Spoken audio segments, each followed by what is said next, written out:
my name is Meghan Hauser, and we're at Table Rock Farm in Castile, New York. This is a dairy farm where we have 960 cows that are milking 3 times a day.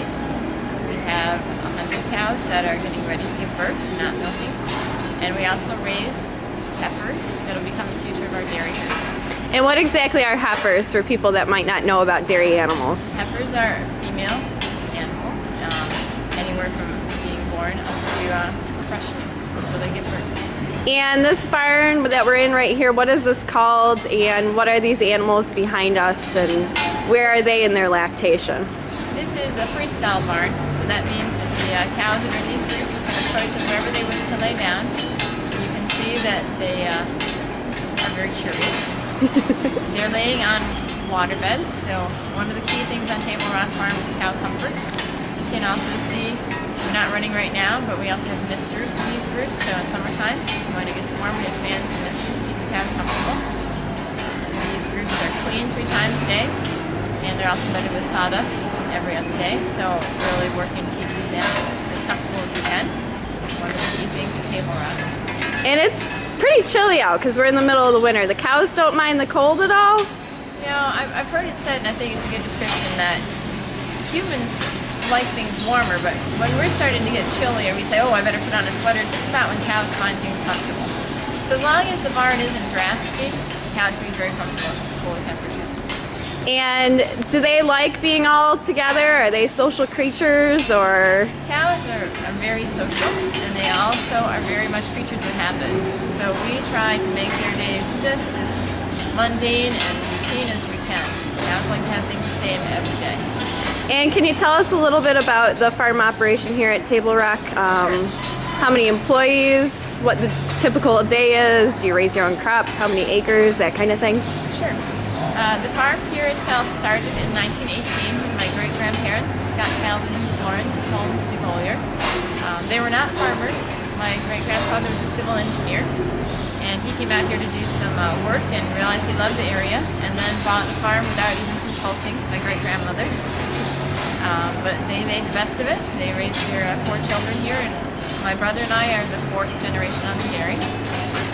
Also on the farm we employ 30 people. 21 of them full-time, and to me that's one of the most exciting things about our dairy is the people that are working here and so engaged in making the farm a success.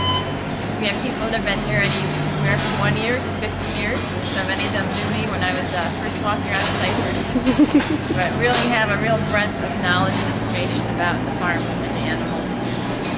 In addition to the cows and the milk we produce here, we're producing about 2.5 million pounds of milk a month. All that milk goes to Sorrento Lactalis. It makes Italian cheeses.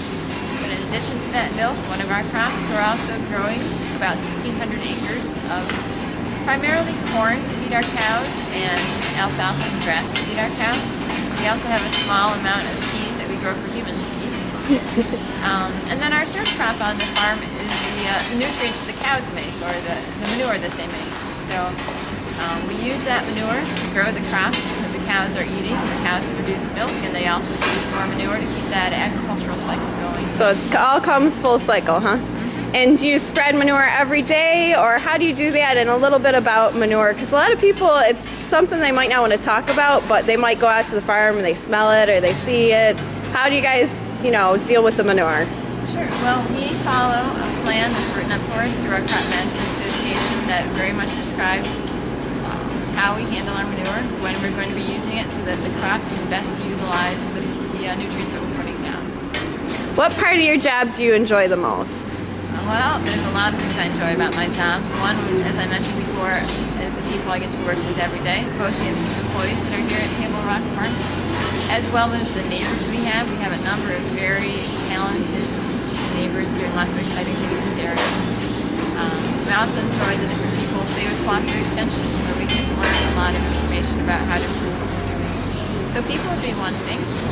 And the other thing I really enjoy about my job is that it is very different every day. I never get bored, and I feel like there's something new that I get to do every day. So if you could tell the public one thing or set one misconception straight about agriculture or dairy farming, what would it be? Well, I'd like to speak specifically to students and to youth that I think they should really consider a career in agriculture. It's an exciting field. There are new things being learned every day. There's so much variety, and you're really doing something. You're making a product that is useful and good. You feel like you're achieving and accomplishing something every day. So that would be the primary thing I'd encourage students to look at a career in agriculture.